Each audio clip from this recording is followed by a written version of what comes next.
శ్రీకృష్ణుడు తన పట్టణములోని వారికి చాటించి వినాయక చవితి నాడు చంద్రుణ్ణి చూడరాదని శాసించెను. ఆనాటి రాత్రి కృష్ణుడు క్షీరప్రియుడు గనుక తాను ఆకాశము వంక చూడక గోశాలకు పోయి పాలు పిదుగుతూ పాలలో చంద్రుని ప్రతిబింబమును చూచెను. అందుకు శ్రీకృష్ణుడు మిగుల చింతించి, ఆహా, చవితి నాడు చంద్రుణ్ణి చూచి తిని ఎట్టి నీలాప నిందలు రానున్నావు అని వాపోయాను. కొంతకాలం గడిచిన పెదప సత్రాజిత్తు సూర్యుని వరమున శమంతకమణి అను గొప్ప మణిని సంపాదించి దానిని ధరించి ద్వారకకు శ్రీకృష్ణుని దర్శనమునకు పోయెను. శ్రీకృష్ణుడు సత్రాజిత్తును ఆదరించి తగు రీతిని మర్యాదను చేసి చిత్రమైన శమంతకపు మణిని చూసి ఇమ్మని కోరెను. అందుకు సత్రాజిత్తు తనకు రోజుకి 20 బారువల బంగారము ఇచ్చు ఆ మణిని ఎట్టి ఆప్తుడైనా వానికి ఇవ్వనని నిశ్చయముగా తెలిపెను. ఒకనాడు సత్రాజిత్తు తమ్ముడైన ప్రసేనుడు శమంతకపు మణిని ధరించి వేటకు బయలుదేరి వెళ్ళెను. ఒక సింహము ఆ మణిని మాంసఖండమని భ్రమించి ప్రసేనుడిని చంపి ఆ మణిని నోట కరుచుకొని పోవుచుండగా ఒక భల్లూకము ఆ సింహమును చంపెను. ఆ భల్లూకము ఆ మణిని తీసుకొని పోయి తన కొండ గుహలో పవళించి ఉన్న తన కుమార్తె జాంబవతికి ఆట వస్తువుగా ఇచ్చెను. మరునాడు సత్రాజిత్తు తన తమ్ముని మరణ వార్తను విని, ఇది శ్రీకృష్ణునకు మణి ఇవ్వనందున జరిగిన పని గాని మరి వేరు కాదని తలచి శ్రీకృష్ణుడు శమంతకమణిని అడుగగా తాను ఇవ్వనని కారణం చేత తన తమ్మునిని చంపి మణిని హరించెనని తన పట్టణమున చాటింపు వేసెను. శ్రీకృష్ణుడు ఆ వార్త విని తాను వినాయక చవితి రోజున పాలలో చంద్రుని ప్రతిబింబము చూచినందువలన వచ్చిన నీలాప నింద అని విచారించును. ఆ దోషమును పరిహారము చేసుకొనుటకై శ్రీకృష్ణుడు బంధు పరివార సమేతముగా అరణ్యమునకు పోయి వెదుగుట మొదలుపెట్టెను.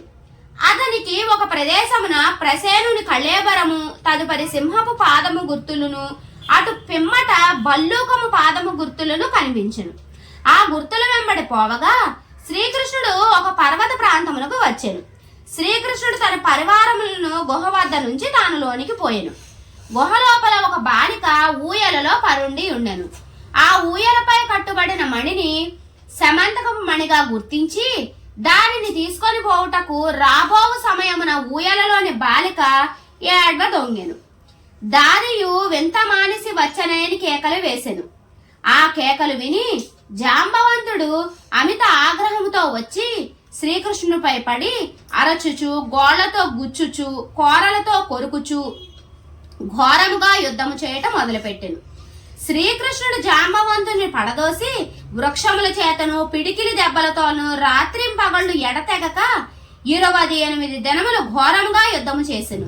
పెదప జాంబవంతుడు క్షీణబలుండై దేహమునందెల్లా బాధ చెంది యుద్ధము చేయ చాలక తన బలమును హరింపచేసిన మహానుభావుడు రావణ సంహారియకు శ్రీరామచంద్రునిగా గుర్తించి మరి ఒక మహానీయుడు గాడని తలచి అంజలి ఘటించి, దేవాది దేవా, ఆర్తజన రక్షక, నిన్ను త్రేతాయుగమున రావణాసురుడు మొదలగు దుష్ట రాక్షసులను సంహరించి భక్తజనులను పాలించిన శ్రీరామచంద్రునిగా తెలుసుకొంటిని. ఆ కాలమున నా యందలి ప్రేమచే వరము కోరుకోమని ఆజ్ఞాపించగా నా యొక్క మందబుద్ధితో మీతో ద్వంద్వ యుద్ధము చేయవలెనని కోరుకొంటిని. కాలాంతరమున నీ కోరిక తీరగలదని సెలవిచ్చితిరి.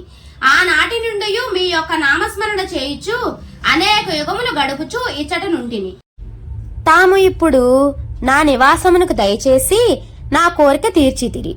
నా శరీరమంతయు శిథిలమయ్యను, ప్రాణములు కడబట్టినవి, జీవితంతను ఆశ నశించినది. నా అపరాధములు క్షమించి నన్ను కాపాడుము.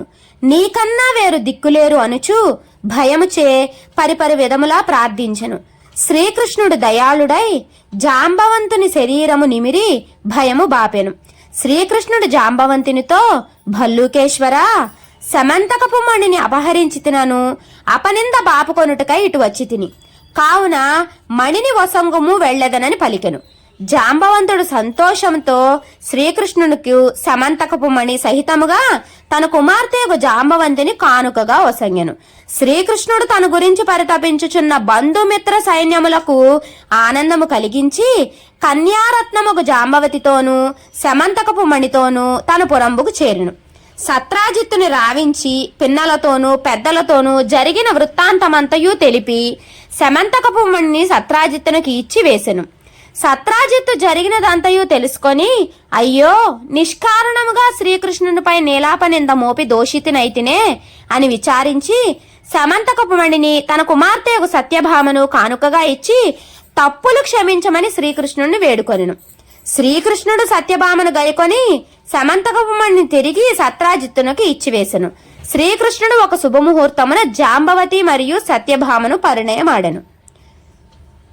అంతటి శ్రీకృష్ణుడంతటి వాడికే ఇన్ని అవమానాలు, అపరాధాలు ఇవేమీ తప్పలేదు.